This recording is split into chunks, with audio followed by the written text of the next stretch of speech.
রাসূল সাল্লাল্লাহু আলাইহি ওয়াসাল্লাম বলছেন, দুনিয়ায় যে তোমরা প্রচন্ড শীত অনুভব করো, মিন জামহারিরিহা, এটা হলো ওই জাহান্নামের ঠান্ডার একটা নিঃশ্বাসের একটা অংশ। সুবহানাল্লাহ। আর দুনিয়ায় যে প্রচন্ড গরম তো অনুভব করো, এই গরমটাও ওই জাহান্নামের একটা নিঃশ্বাসের অংশ। যদি শীতের সময় হয় তখন ভিতরে যদি কাপড় পরা থাকে, সেই ক্ষেত্রে ওই কাপড়টা যখন মানুষ উঁচা করে, উঁচা করতে যে হাত যদি টাইট হয়, হয়তো পরিপূর্ণ উঁচা নাও হতে পারে। হাত ধুচ্ছে কিন্তু হয়তো বা তার এই কোনোটা পরিপূর্ণ খুলতে পারে নাই, না খেয়াল করে এভাবে ধুচ্ছে কিন্তু এখানে শুকনো রয়ে গেছে, ওই বেচার উজু হবে। টুপি পরে আছে, টুপিটা খুললে শীত লাগবে, ওই টুপি পরা অবস্থায় বাস পানি নিয়ে এভাবে একটু ধুলো, কিন্তু এই চুলের গোড়া পর্যন্ত পানি পুষলো না, উজু হবে? উজু হবে। আমরা যে জুতাগুলি পরি, এই জুতার টাকলু কিন্তু খোলা, এই জুতার উপর মাসা হবে না, জুতা অবশ্যই খুলতে হবে। মাসা করতে কার উপর? মুজার উপরে। সেই মুজার হয় চামড়ার হোক অথবা কাপড়ের। কেউ যদি মনে করে যে আল্লাহর যে সৃষ্টি আছে, আমি এই সৃষ্টির মধ্যে কোনো ভুল ধরি, কোনো ত্রুটি দেখ, যদি সে খোঁজার চেষ্টা করে, আজীবন খুঁজবে, কিন্তু আল্লাহ সৃষ্টির ভিতরে কোনো বিন্দু পরিমাণ কোনো ত্রুটি সে খুঁজে পাবে না। বলছে তুমি তাকিয়ে দেখো, আল্লাহ সৃষ্টি দেখি, বারবার তাকাও, তোমার চক্ষু তোমার দেখি ব্যর্থ হয়ে ফিরে আসবে, কিন্তু আল্লাহ সৃষ্টির মধ্যে কোনো ত্রুটি পাবে না। আল্লাহ পাক যখন জাহান্নামীদেরকে জাহান্নামে নিক্ষেপ করবে, সংখ্যা কত হবে জানেন? জান্নাতের তুলনায় জাহান্নামীদের সংখ্যা কত বেশি হবে? 1999 জন যাবে জাহান্নামী, আর 1001 জন যাবে জান্নাত। জাহান্নামের শাস্তি হবে দুই রকম। একটা হলো জ্বলন্ত গরম আগুন দ্বারা তাদেরকে শাস্তি দেওয়া হবে, আর একটা হলো প্রচন্ড ঠান্ডা জিনিস দ্বারা তাদেরকে শাস্তি দেওয়া হবে। দুটাই কিন্তু কষ্টকর। যেটার নাম মুজা, এবং যেই মুজাটি মানুষ প্রয়োজনে পড়ে, এই মুজার উপর মাসা করার কোনো সমস্যা নেই। তবে এই মুজার উপর মাসা করার 3টি শর্ত রয়েছে। একটি শর্ত হলেই, মুজা যখন পড়বে সে অবশ্যই অজু অবস্থায় মুজা পড়তে হবে। যে অজু সারা মুজা পড়েছে ওর উপর মাসা করা কিন্তু যাবে না।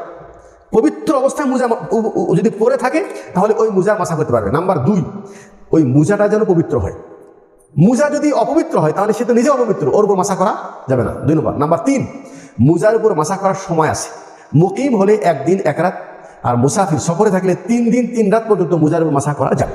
আর এই সময়টা শুরু হবে কখন? যখন সে মুজার উপর মাসা করবে তখন থেকে।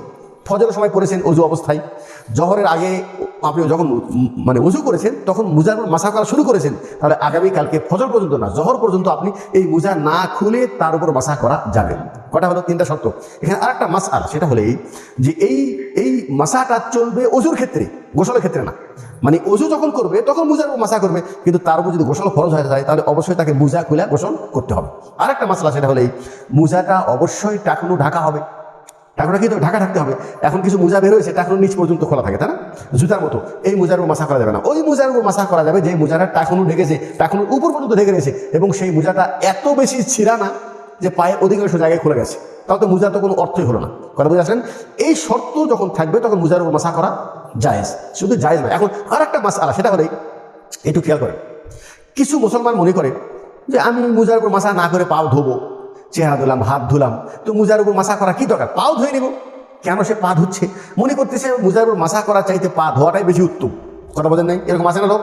আপনাদের মধ্যে অনেকে সন্দেহ করে যে উজু হবে কিনা। কেন সন্দেহ করে? আসলে মাসআলা জানা নেই। আল্লাহ যে দিন সহজ করে দিয়েছে, এই সহজ দিন সম্পর্কে তার জ্ঞান নেই। তার কি নেই?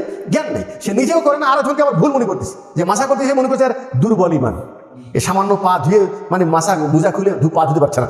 তার ধারণা ভুল না?